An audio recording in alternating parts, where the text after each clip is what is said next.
Mustahil bagi kita menentukan apakah Tuhan itu ada atau tidak, dan seperti apakah Tuhan itu sampai Dia sendiri yang berinisiatif dan mengungkapkan dirinya. Kita harus tahu Tuhan itu seperti apa dan bagaimana sikapnya terhadap kita. Andaikan kita tahu bahwa Dia ada, namun Dia seperti Adolf Hitler, pelin-pelan, keji, berprasangka, dan kejam, betapa kenyataan akan sungguh menjadi mengerikan. Kita harus menjelajahi kanzana sejarah untuk mencari petunjuk dari pewahyuan Tuhan.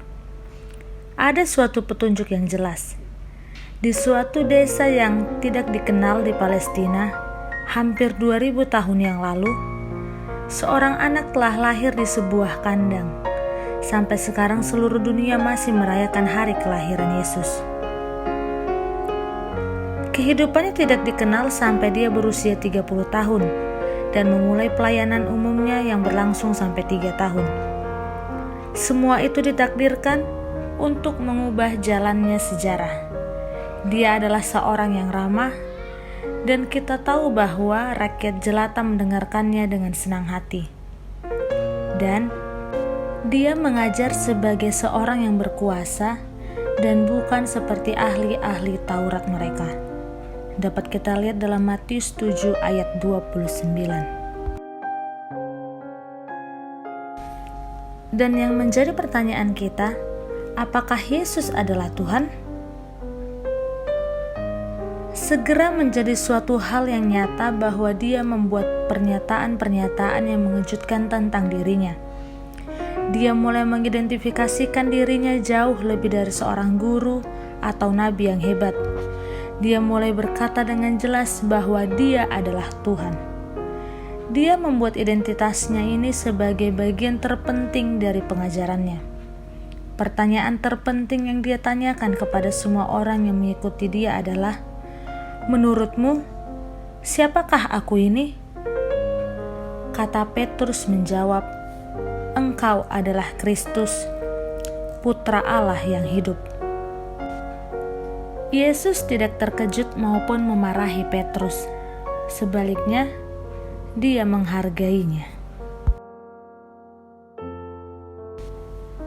Pada suatu kesempatan lain Dia berkata, "Aku dan Bapakku adalah satu."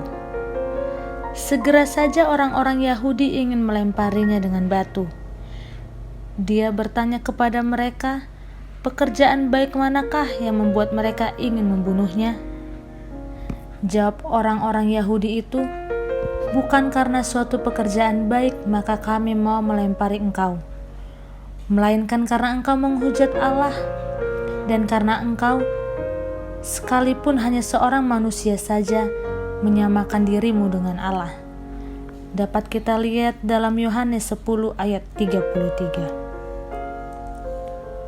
Yesus dengan jelas memiliki sifat-sifat yang hanya dimiliki oleh Tuhan. Ketika seorang lumpuh yang diturunkan dari atap agar disembuhkannya, Dia berkata, "Nak, dosamu sudah diampuni." Hal ini menyebabkan pertentangan di antara para pemimpin agama yang berkata di dalam hatinya, "Mengapa orang ini berkata seperti itu? Dia adalah seorang penghujat.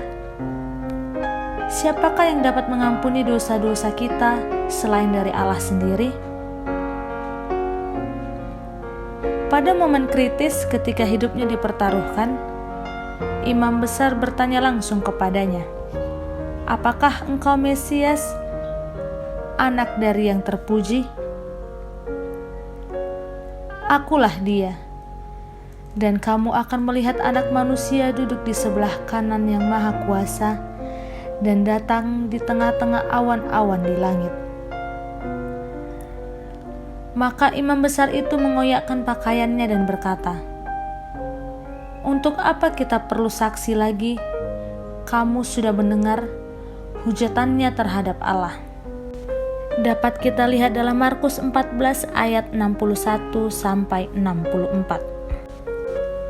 Betapa dekatnya hubungannya dengan Tuhan, sehingga Dia menyamakan sikap dan tindakan seseorang kepada dirinya dengan sikap orang terhadap Tuhan. Demikianlah, barang siapa mengenal Dia, telah mengenal Tuhan. Melihat Dia berarti telah melihat Tuhan. Percaya kepadanya adalah sama dengan percaya kepada Tuhan. Menerima Dia berarti menerima Tuhan. Membenci Dia berarti membenci Tuhan. Menghormati Dia berarti menghormati Tuhan.